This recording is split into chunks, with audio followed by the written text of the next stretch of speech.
सदनी प्रसूत संगे किती शिकिता तुम्ही स्वतः देतात व सर्वच शेत वडील अभंग कोणाचा अभंगाच्या शेवटकडून कल्पना आहे. वारकरी संप्रदायाचा पाया ज्ञानदेव आहे. वारकरी संप्रदायाचा कळस तुकाराम बाबा आहे.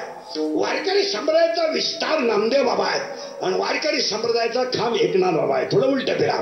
ज्याचा पाया ज्ञान आहे त्याचा कळस वैराग्य आहे. ज्याचा कळस वैराग्य आहे त्याचा विस्तार नाम आहे.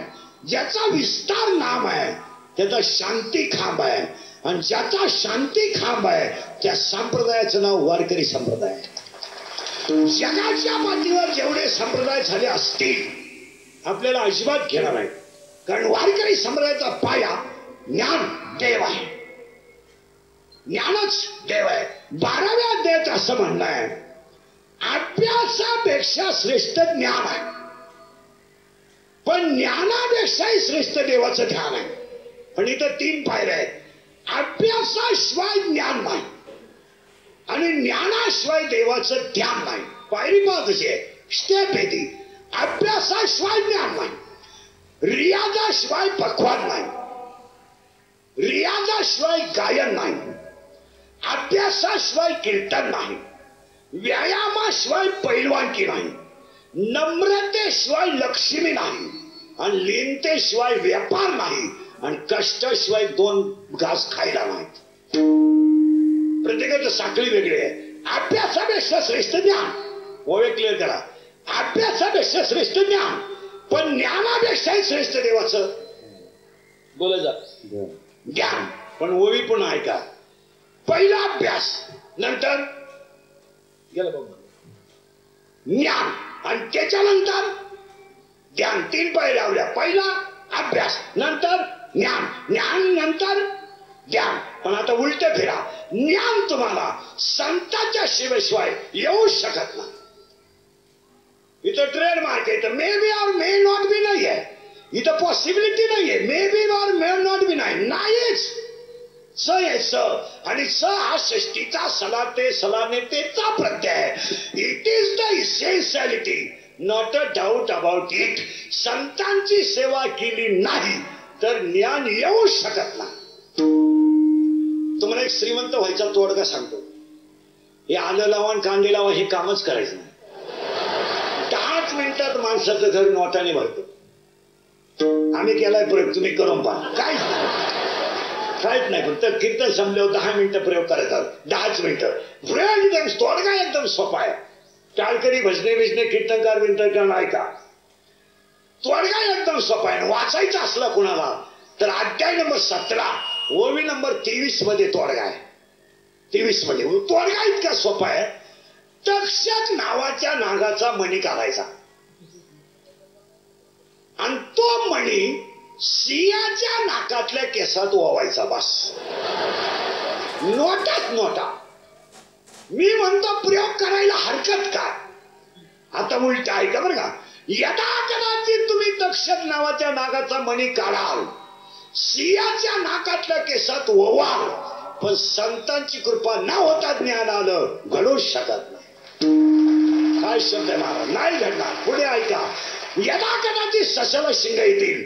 यदा कदाचित कासोला केस येतील. यदा कदाचित बर्फाला आग लागेल. यदा कदाचित वांजेला मुलगा होईल. यदा कदाचित आकाशावर पेरणी करता येईल. यदा कदाचित मुर्ग जळाने तहान भागेल पण संतांची कृपा न होता ज्ञान आलं घडूच शकत नाही. पुण्यातही व्हावे. ऐका. अभ्यासापेक्षा श्रेष्ठ ज्ञान. ज्ञानापेक्षा श्रेष्ठ देवाचं ज्ञान. पहिले ज्ञान तुम्हाला संतांशिवाय येऊ शकत नाही आणि संत तुम्हाला पुण्याशिवाय भेटू शकत नाही. बौद्ध सुकृताची जोडी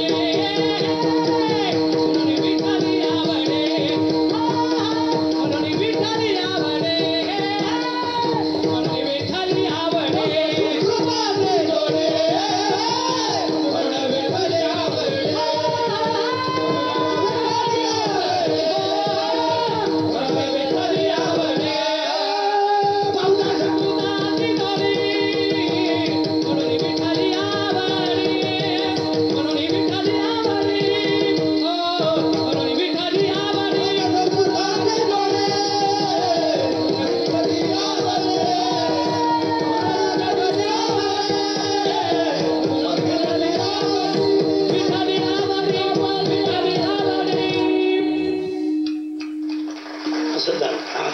क्लिअर? आता थोडं पुढं सरकायचं आहे म्हणजे लगेच करंट लागेल.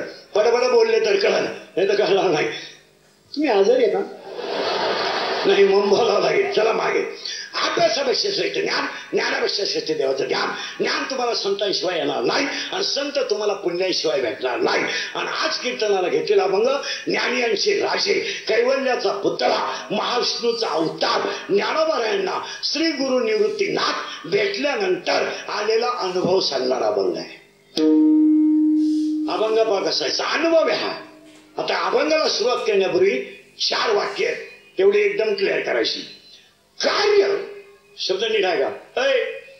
कार्य देवाकडे आहे पण अनुभव संतांकडे आहे. शब्द एक फायनल करायचा आहे. कार्य गेलं बाबा देवाकडे आहे पण अनुभव संतांकडे. मग आता तुम्ही बोला पटकन, दोघांपैकी श्रेष्ठ अनुभव श्रेष्ठ की कार्य श्रेष्ठ? कार्य कार्य करता आहे तोपर्यंतच कार्य आहे पण अनुभव कार्य संपल्यानंतर आहे. परत ध्यानात ठेवा,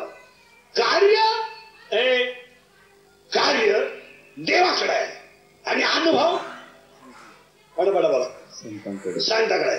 कार्य करता संपला की कार्य संपलं पण त्या कार्याचा आलेला अनुभव चंद्र सूर्य आहे तोपर्यंत आहे.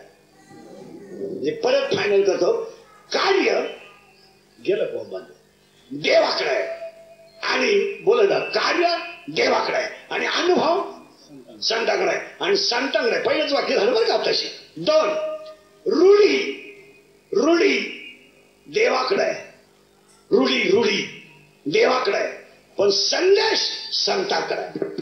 2 वाक्य. 3 दर्शन देवाकडे आहे पण मार्गदर्शन देवाच्या पायात कसं पडावं याचं मार्गदर्शन देव तर सगळ्या देवळात आहेत. पाया पडणाऱ्यांच्या पद्धती वेगळ्या आहे. घंटा काय वाजवतील, बसून काय पाया पडतील, कान काय धरतील, उड्या काय हाणतील, त्याला काय कवणी मारतील, हे त्याच्या याच्यावर आहे. जसं काही काही माणसं देवळात कान धरून उडी हाणत्या, त्याच्या भोवती फिरत आहे. ही नाटक आणि ही सगळी नाटकं जो कट्ट्यावर हातून उभा आहे त्यालाही माहित आहे याचा गेम आहे. आता कान धरायचे दुपारी राणी धरून जुगारी खेळायची, मायातला गुंड्या मागायची, याला माहित आहे. मग हे दर्शन देवाकडे आहे पण मार्गदर्शन 4 वाक्य झाले, 3 वाक्य झाले ना फायनल. 4थं वाक्य, सुख देवाकडे आहे पण समाधान संतांकडे आहे. सुख सगळ्यांना सुख आहे, काय रोग बी कोणाला काय झाला नाही. हे दुसरं बोंबलायचे लोक हे नाही होणे, कोणालाच काही झालं नाही. सगळे लोक सुखी आहेत फक्त समाधानी नाहीत. नाही तर प्रत्येकाला शरीर दिले हात कपाट भरून वाट आहे काहींच्या घरात. काहींना झोपताना एक गोळी नाही, खोंगानं गोळ्या आहे. खोंगा बिस्किट खातोय का गोळ्या खातोय हेच कळलं. सगळ्या गोळ्या एक होती, पालट व्हायची, उताना व्हायची, तोंड वासायची, तोंड मिटवायची.